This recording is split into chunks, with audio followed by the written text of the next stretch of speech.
Okay, so to change a fraction to a percent,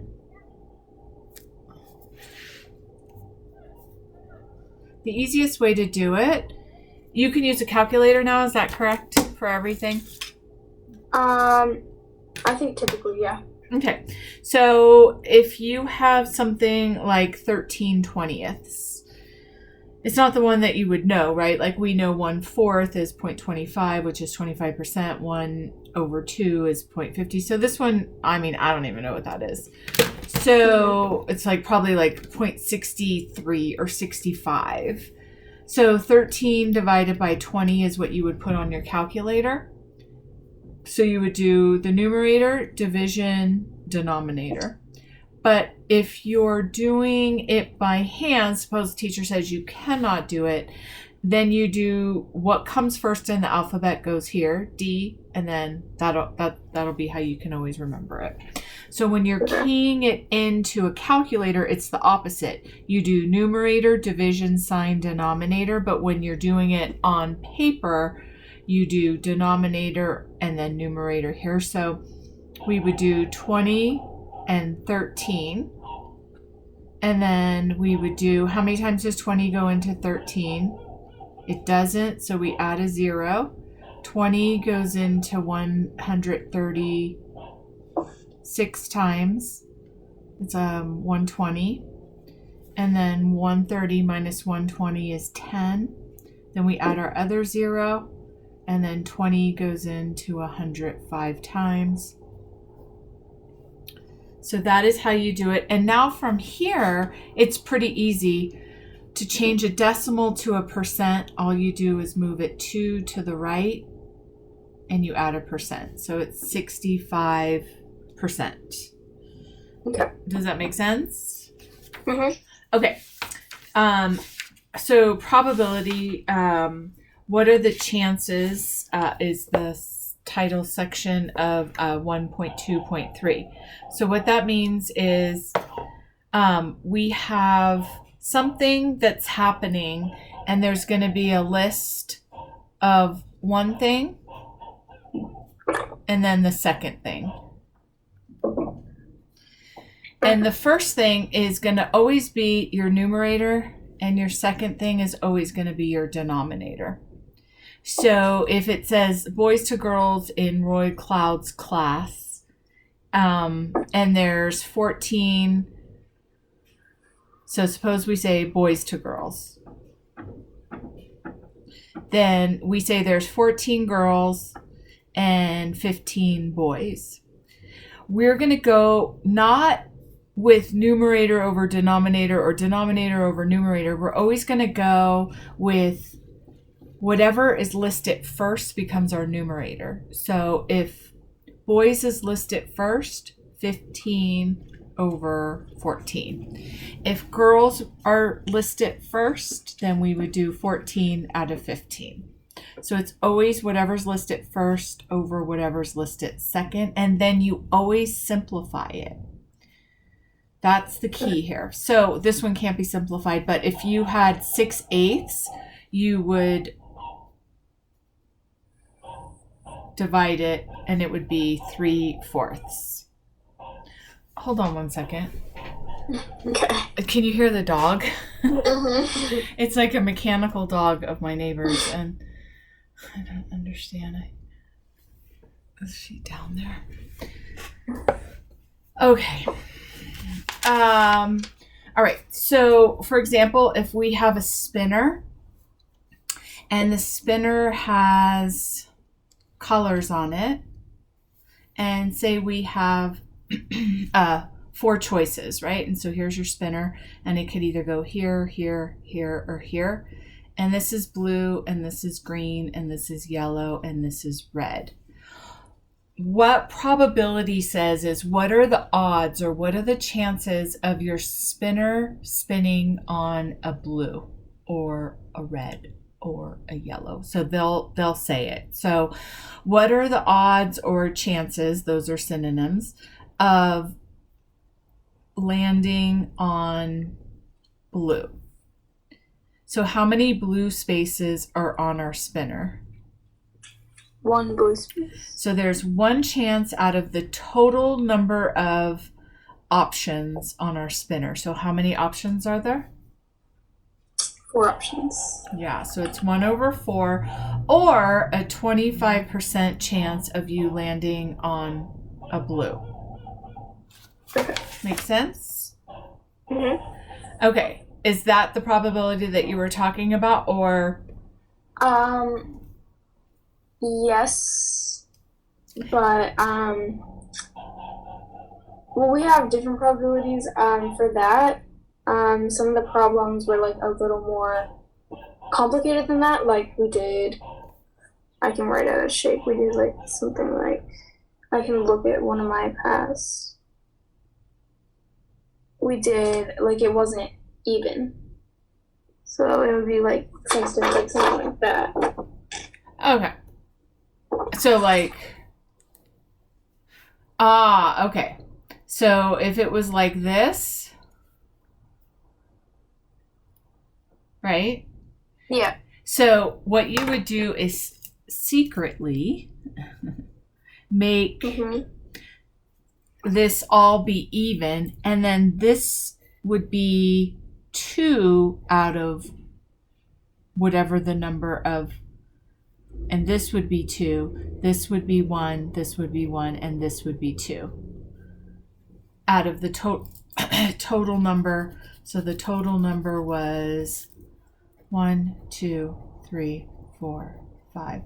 And the reason is that your spinner could land here or it could land here. So this would give you a 2 out of 5 chance. Even though it's only one square, it takes up, or one piece, it takes up really 2 slots. And so does this one, and so does this one. This one only takes up 1 slot, so it's a smaller space. So 2 would take out a 1, 3 would take out a 1, 4 would take out a 2, 5 would take out a 2, and 1 would take out a, 2. And then we can erase that and say how many total pieces were there. 1, 2, 3, 4, 5. So 1 out of 5, 1 out of 5, 1 out of 5, 1 out of 5, 1 out of 5. Now, I know that doesn't 100% make sense, but does it make sense that each of these, to have an even chance of working, would have to be the same size? Mm-hmm. Does that kind of make sense to you? Yeah. Okay. So let me just go over the probability things that they're saying in the book.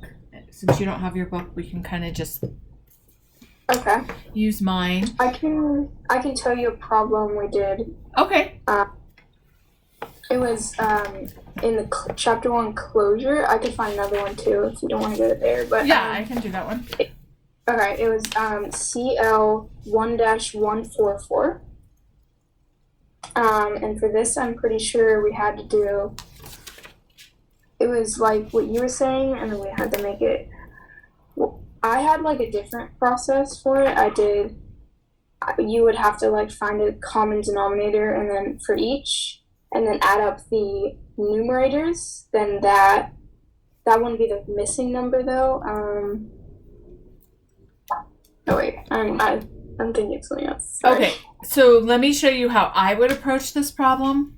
So we have equal number of lines, right?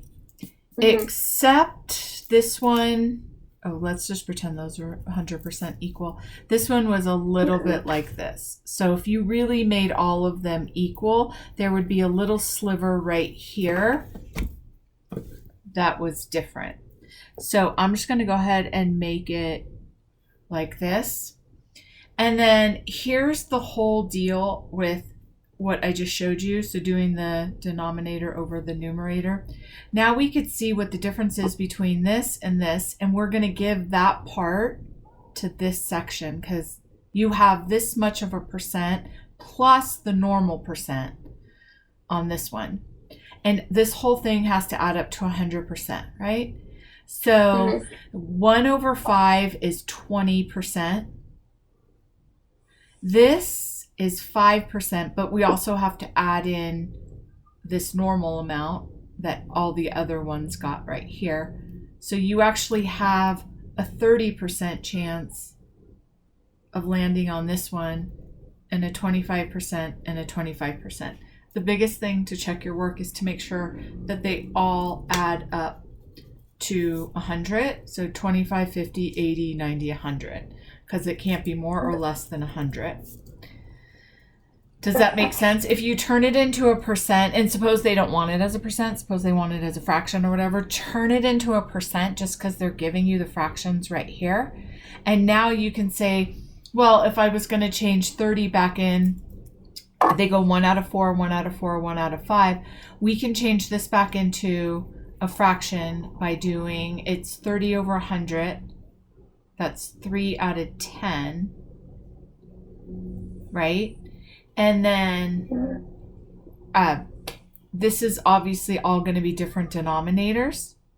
So you could, if you needed to, find a common denominator.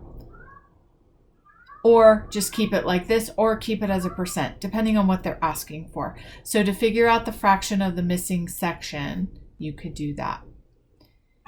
Okay. They're looking for I a think we fraction. learned it a more confusing way. Yeah. You know I'm all about the easiest way to learn it. So Yeah. just make it into even sections, and then whatever this is obviously 1/4, but then we already know this is, and if this whole thing right here is 1/4 and this is 1/5, we just have to figure out what this is and add it to this. Okay. Was there anything on the chapter closure? Anything else that you want me to go over? Let's see.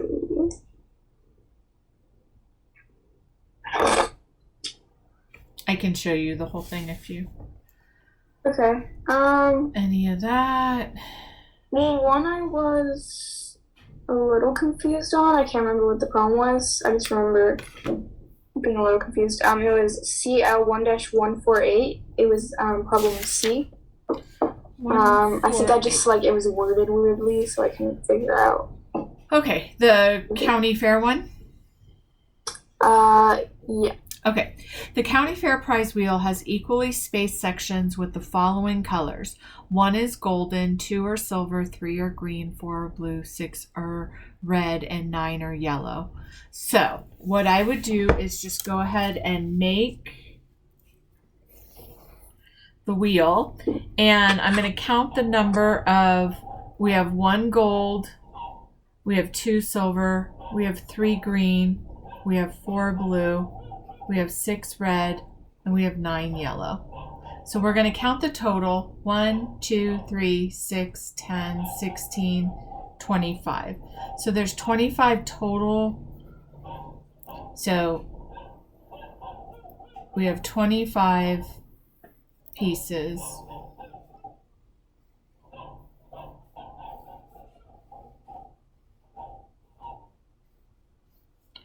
I don't know how close we are here. Let's check it out. 2, 3, 4, 5, 6, 7, 8, 9, 10, 11, 12, 13, 14, 15, 16, 17, 18. So we'd have to continue to make it 25 pieces. Okay, so if 1 is gold, they're saying what is the probability of landing on gold? So it'd be 1 out of how many total pieces there are on the spinner. Okay. So what do you think the answer would be? 1 out of 25. And then how many would it be if we were talking about landing on silver? On silver, 2 out of 25. And then green? Green, 3 out of 25. Okay. And then so on. And then for the ones that can be simplified, you would simplify them. So like this one is fine, this one's fine. But if they can be simplified, you would simplify it. So suppose it was 2 out of 10, you would simplify it to 1 out of 5. Okay, I think I just thought it was more complicated than it actually was because I thought it No. was like a division problem and then I did all, No. I don't know. So then it says give your answer as a fraction and as a percent. So now you would do this thing where you put the denominator here, numerator here, or you would type into your calculator numerator divided by denominator. And so I'm just going to use the calculator. 1 divided by 25 is 0.04. And they want it as a percent or they want it as a decimal. Obviously, this would be equivalent. So if as a fraction, it would be 1 out of 25. As a decimal, it would be a decimal and then 0.04. And then if we wanted to change it to a percent, it would be 4%. So you'd have a 4% chance to land on gold. Let's just continue with the problem. If the probability on landing on yellow is 36%, so now they're saying yellow is 36%. What is the probability of not landing on yellow? So how would you approach that problem? The probability of not landing on yellow. I just did 100 minus 36. That's it. So we have 100% of a chance to land on something, and then yellow is minus 36. If the wheel is spun 100 times, is that the one you had a hard time? What is this?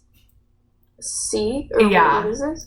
Yeah. Yeah, I think it. Okay, so now we have out of 100, how many times would you expect to land on silver? So the first thing I'm going to do is I'm going to go to silver and I'm going to say, well, it's 2 out of 25. So I can approach this a couple different ways depending on how you can see it and look at it. Here's what we're going to do. 2 divided by 25 equals 8%. And we can just leave it at that. And it doesn't matter if they said what would be the decimal about that or what would be the fraction, whatever. But here's another way to look at it just so you understand what it means. It means that you have a 2 out of 25 chance to land on that color. How many would it be out of 100? You would just do that.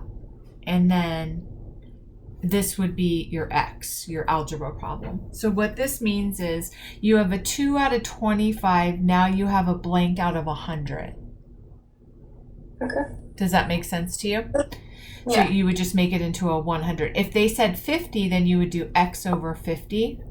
And then you would say, how would I make this 25 into a 100? I would multiply it by 4.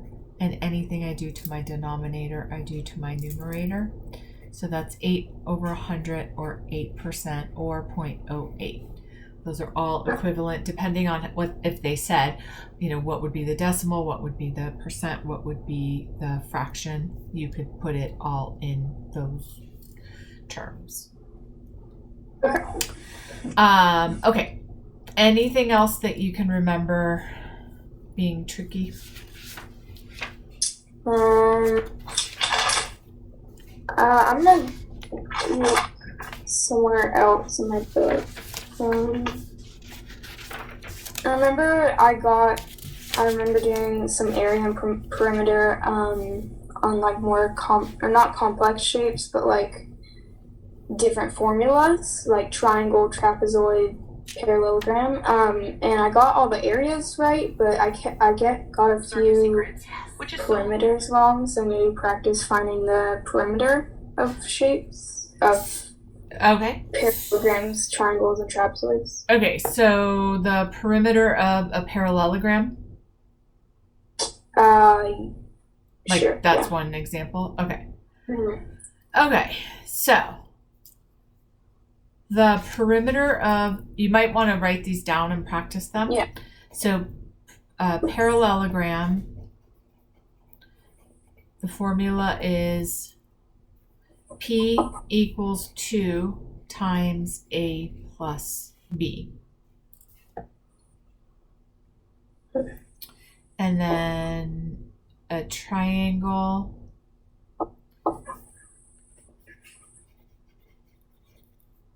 I put triangles.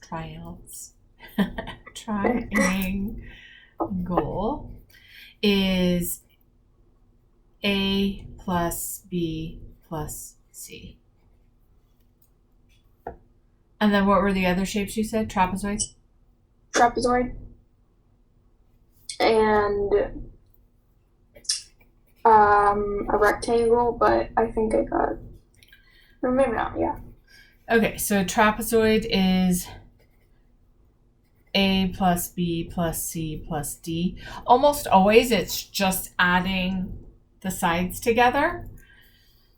So a rectangle is 2 length plus 2 width, which is the same as adding the sides together.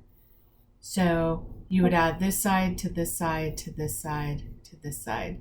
For a trapezoid, you would just add all the sides together. For a triangle, you would add all the sides together. And for a parallelogram, you would, here's the base, here's the A, and you would do 2 of these in A plus B.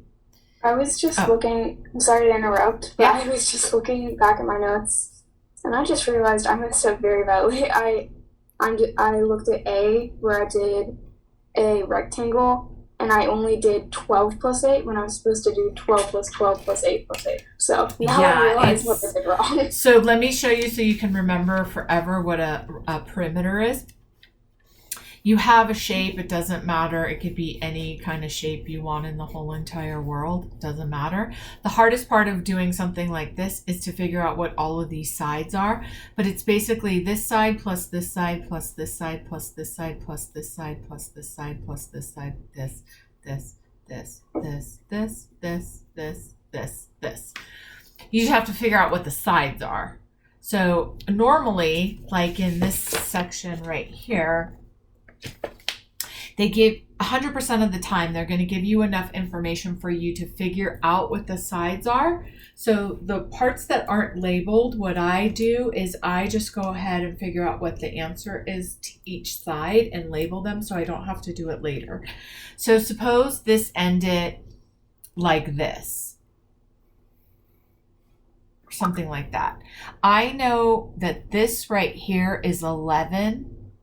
Does that make sense? You can start cutting it up into sections. So this doesn't have a label right here, but we know this part is 9 and then this part is 6. So then we would just add those together and it becomes 15. And then we know that this isn't labeled right here, but we know it's 18 plus 11. Because this is 11 and this is 18, which is 29. Now we get rid of all of everything like that and we just do, this is how I do it because I can sometimes get carried away and forget where I started. I make a dot and I just go 18 plus 6 plus 11 plus 9 plus 29 plus 15 and then I don't double count or miss anything. Okay. Area is a little harder because you have to make them into shapes. So for this one, you would make it into a rectangle, you know, and then find this area, then find this area, then find this area. This actually looks like a square, but I know that it's not because this is 9 and this is 11. It's close, but it's a little bit off. So to find the area, we would do 11 times 9, 99, 6 times 18, 108. And then now I can't use this 15 anymore, right? Because I took some of this. So I just do 9 times, what is this? 9 times 18, 162. And then I add these 3 together. I was just looking back at my notes and I did this problem yesterday, I think. And again, one of those moments, I did all of that, but the one thing I did mess up on was I did, when I turned it into a square, the 9 part, I did 9 times 9 for my area instead of 9 times 11 for some reason. Yeah, it does look like a square. Compared to these, it does, but it's not, and we know that because these are different measurements. Yeah. Okay.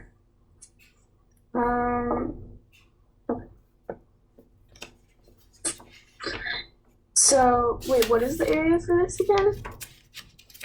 It would be 162. Okay. 162 plus 108 plus Okay. 99. So the area would be 369 meters squared. Okay. Can So- you hear that din? I cannot. Oh, okay. I keep getting text messages from my mom, so sorry about that. I thought you could hear that. Okay. So, do you know the formulas for the parallelogram and trapezoid as well for area?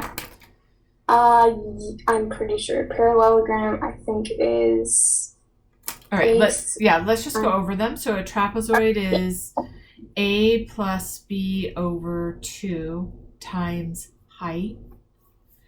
And then we know the perimeter is a plus b plus c plus d. So you just add the sides together. And then area of a parallelogram. We know perimeter is just add the sides together. The area is base times height. This is your base. This is your base. This is your height. Sorry, this is your base and this is your height. These measurements right here are only here to help you do perimeter. You don't need them for area. You just need base. And then whatever the dotted line is, that is your height. Okay. This is your height. This is your base. This is your A. This is your height. And then this is your height, and this is your base. Okay. And then perimeter is 2L plus 2W, and area of a rectangle is length times width. Here's your length. Here is your width. And then area and perimeter. So area of a triangle is, so a triangle is half of a rectangle. So the formula is 1/2 base times height. Okay. And then the perimeter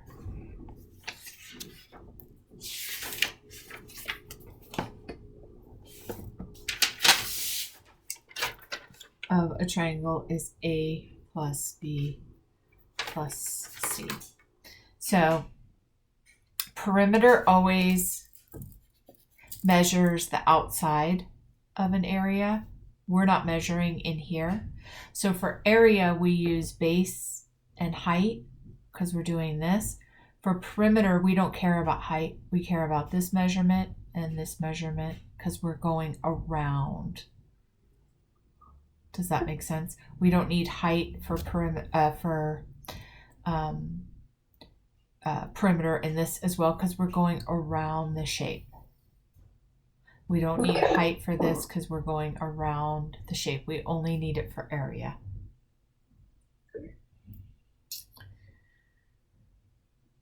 And then for this, the reason why we don't have a height is because the length is the width and the height is, this is the length and the width and the height are the same exact thing, right? It's the width, it's how high this is, which is just called width when you're talking about a perimeter.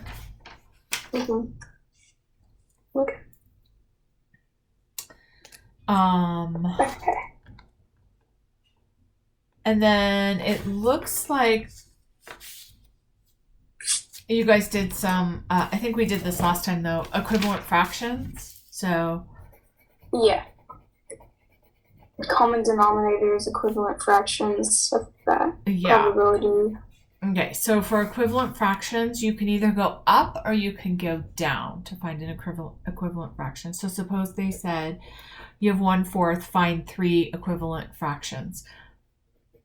You would just do times 2 times 3 times 4 times 5. And then that would be your answer. Your answers. If it is simplifying, then we divide. But we have to find a common number. For multiplying, just use 2, 3, 4, and 5. Like, make your life easy. And, you know, it just makes it easier. So, like, 4/8, you can either go up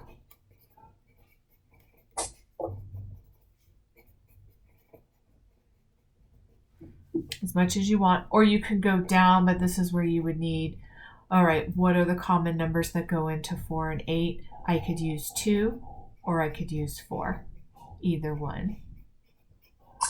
I can't use 1, I can't use 3, I can't use 5, I can't use 6 or 7 or 8. So you just have to find the common number. When you're multiplying up, you just have to multiply the numerator by the same denominator, any number you want. And like I said, make your life easy and just use 2, 3, 4, 5. Most of the time they're only asking for 1 or 2. So okay. Let's do cards. So Steve shuffles a standard deck of playing cards, which is 52 cards. So that's always going to be my denominator when you're using a deck of cards. When you're using a die, it's always going to be 6 because one die has 6 sides. If you're using a set of die, 2 dice, then it's going to be 12. So this is the denominator for 1 die. This is the denominator for a pair of dice. And then this is for a deck of cards. Okay, so if they ask you for face cards, say, there is a king, a queen, and a jack. Those are the cards that have faces on them. And every deck of card has 4 kings, 4 queens, and 4 jacks. So now this is 4, 4, 4.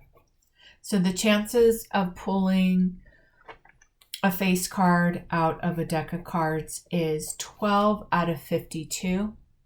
But we have to simplify that. And so it would be 6 over 26. And then I go, hey, wait a second. I can still simplify that. Wait, can I? 26 divided by 3? No.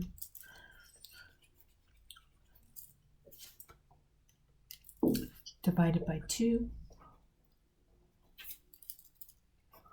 There we go. So you have a 3 out of 13 chance. And then if we needed to make it into a percent, that's when we would grab our calculator and do 3 divided by 13. You have a 0.230769. Just cut it off. You would just round it right here. So it'd either be a 23% chance or a 24, depending on what this number is right here. You would round. So because this is a 0, it would round to 23, and then we would turn it into a percent, 23% chance. If they said a black card, we know half of the deck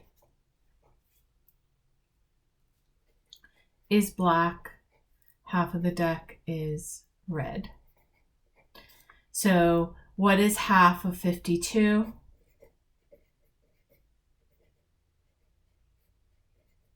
26. So we have a 26 over 52 chance, 26 over 52, which just happens to simplify into 50%. We have a 50% chance to draw a black card and a 50% chance to draw a red card. And it is amazingly weird to know that when you play this game, because I had to do it in my statistics class in college, that it almost always turns out the red might have a little teeny bit more or the black might have a little teeny bit more, but it's almost always 50%, just like boys to girls. When you have a population, like the population in your city, it's probably close to 50-50. It's the weirdest thing. I'm like, how? It might be 48-52. It might be 49, 51, 47, but that's pretty close. So I don't know how it works out, but it's just kind of freaky. Probability is a real thing. And it's pretty accurate. Okay. So sometimes they do something which is basically they ask you to take stuff out of the deck and then what would be left. So for example, if they said, what are the odds of pulling an ace? So you would say 4 out of 52, and then you would simplify that. And then they said, now, not putting the aces back in, what are your chances of pulling a black card? Or what are your chances of pulling or whatever? So we would have to deduct our 2 black aces, because every suit has 4, right? It has a red diamond. It has a red heart. It has a black, I don't really know how to draw a spade, something like that. And then it has a black clubs. So if they said you could put the aces back in, it would be over 52. But now we have to subtract the 2 from the denominator. So what would be the chances of you pulling a black card? It would be, we know there's 26 black cards and 2 of them are taken out. So it'd be 24 over, and then we have to subtract 2 because, oh, sorry, they took all the aces out. So we have to subtract 4. Okay. I don't think they're going to give you anything, but just think about it like as if you had a deck of cards in front of you, how many would that be? Well, there's 4 aces, or there's 26 these, or, and so kind of think about it in what the deck would look like after that. How many cards would be in it?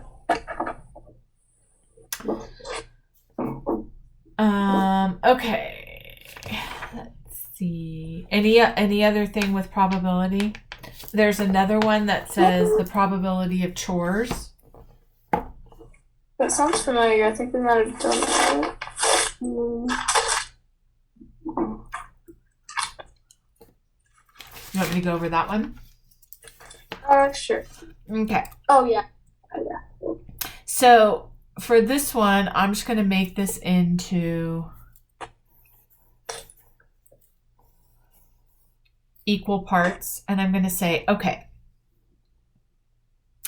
we know that this and this is 1/4 and this is 1/3, right?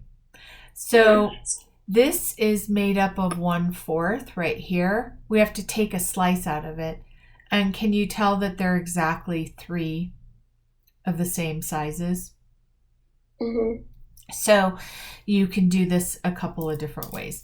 You can either add up 1/4 plus 1/4 plus 1/3 and deduct it from 100%, which is probably the easiest thing to do. So we have 1 divided by 3 is 0.333333, plus this is 0.25 and this is 0.25. That gives me 0.83%. So these 2 right here are the remaining, oh, what was it? Darn. Mm-hmm. I didn't Our write class, I remember, this was like the introduction to probability. We did, again, much more confusing, but we added all the ones we already know. And then after we did that, we found the common denominator. And then, yeah, this is much less confusing, but yeah. we did I think she just wants us to, just write all the work and stuff. I don't know. Yeah, and so we can do it either way. So I'm just showing you one way. So if this is 0.83% and there's 100% here, that means that these two are made up of 17%. And they are even. You can tell they're even. So you would do 17 divided by 2. They would be 8.5 and 8.5. 8.5%. So if you wanted to change all of this, so that's doing it a decimal way. If you want to do it a fraction way, then you would do the bathroom is 1/4, vacuum is 1/4, the bedroom is 1/3. So you would find the common number here.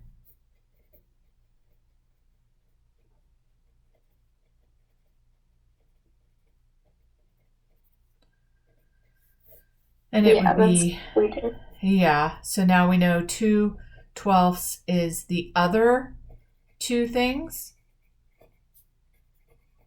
chores. And because they are even, it's 1/12 and 1/12. So laundry would be 1/12 and leaves would be 1/12. Okay. So either way, it's totally, you can keep it all as fractions. It's totally fine. And then if you wanted to make these into decimals or percentages, then you would do 3 divided by 12. This is 0.25 or 25%. This is 0.25 or 25%. And then we saw that we had a repeating decimal on this one. So this is 33%.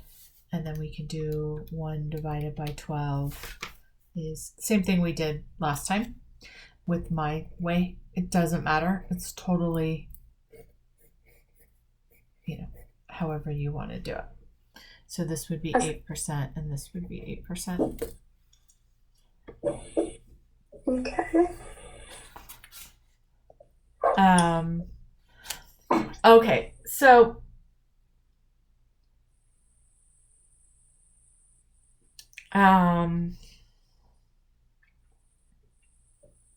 did you guys do die or dice probability? Doesn't sound familiar, so no. Okay, so I have a die. Okay. And every die has 6 sides. This is 1, this is 2, this is 3, this is 4, this is 5, and then the back is 6. So the probability of spinning, rolling a 1 is 1 out of 6. 2 is 1 out of 6. 3 is 1 out of 6. 4 is 1 out of 6. 5 is 1 out of 6. That all makes sense to you, right? Mm-hmm. As soon as you have 2 die, then it goes up to 2, because this die you can roll, you have 1 out of 6, and then this one, so 2 out of 12, because there's 12 sides now that are being rolled, and there's a 1 on this side and there's a 1 on this side. So if you have 2 dice, you have a 2 out of 12, you have a 2 out of 12, you have a 2 out of 12, you have a 2 out of 12, 2 out of 12. Now, one of the common things that they ask are, what are the odds of rolling an odd number? So what are our odd numbers on our die? 1,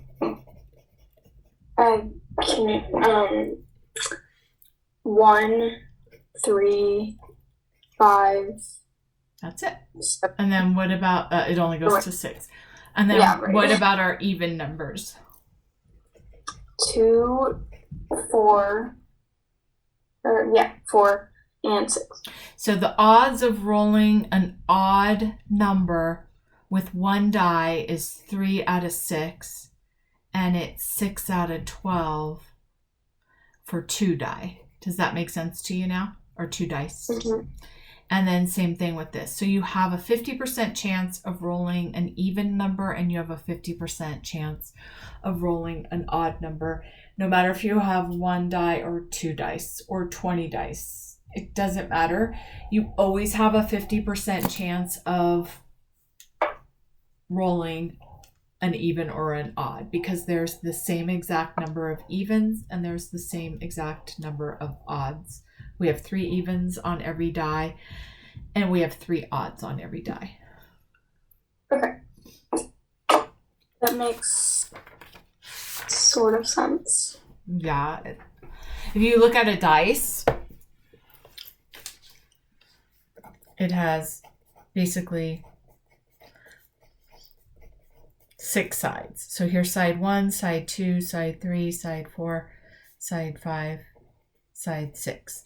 On this side there's 1. On this side there's 2, 3, 4, 5, 6. Oh my gosh, I forgot what the 6 looks like. Okay, like that. So because there's 6 sides, 1 out of 6, 1 out of 6, 1 out of 6, 1 out of 6, 1 out of 6, 1 out of 6. This is odd, this is odd, this is odd. So that's 3 out of 6 chance of odd. And then this one, and this one are the even numbers. 3 out of 6, or 50%, right? 3 out of 6 is 1/2, which is 50%. One of the things that we only have 2 minutes left to go over is if you have something that says put these in order from least to greatest, we did this last time, put them all in the same, either put them all in decimals or put them all in whatever. Doesn't matter. I would put them in decimals because decimals are easier. So this would be 0.50. This would be 1.1. 5 divided by 3 would be 1.67. 0.4. Negative 2. And then 5 divided by 6 is 0.83. We know negative numbers, the bigger they are, the less they are. Higher numbers, anything past 0, the higher they are, right? So just don't get confused with that. And then now they're all in the same type of problem. It's so much easier to convert all of them. And like this is so confusing.